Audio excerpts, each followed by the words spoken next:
Hello everyone, ఈ వీడియోలో నేను ఏరియా ఆఫ్ స్క్వేర్ ప్రాబ్లమ్ని ఎక్స్ప్లెయిన్ చేస్తాను. ఏరియా ఆఫ్ స్క్వేర్ ప్రాబ్లం చేయాలంటే ఫస్ట్ మనకి టూ థింగ్స్ తెలియాలి. ఫస్ట్ ఏంటంటే ఏరియా ఆఫ్ స్క్వేర్ ఫార్ములా తెలియాలి. నెక్స్ట్ ఆ ఏరియా ఆఫ్ స్క్వేర్లో వాల్యూస్ ఉంటాయి కదా, ఆ ఫార్ములాలో వాల్యూస్ తెలియాలి. So area of square formula ఏంటి? Side square. ఓకే, మనకి ఇప్పుడు సైడ్ యొక్క వాల్యూ తెలియాలి. ఈ టూ థింగ్స్ క్లియర్ అయితే మనకు ఇంకా ప్రోగ్రామ్ అనేది ఈజీగా రాయొచ్చు.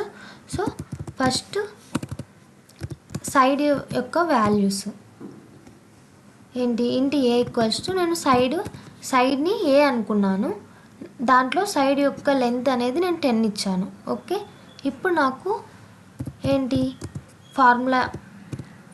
ఏరియా ఆఫ్ స్క్వేర్ యొక్క ఫార్ములా ఏంటి? సైడ్ స్క్వేర్ అంటే ఏ ఇంటూ ఏ, అంతే కదా. సైడ్ స్క్వేర్ అంటే మనం ఏ పవర్ 2 అయినా రాయొచ్చు, ఏ సైడ్ ఇంటూ సైడ్ అయినా రాయొచ్చు. ఓకే, నెక్స్ట్ ఏంటి? నేను దీన్ని ప్రింట్ చేయాలి. Just area square,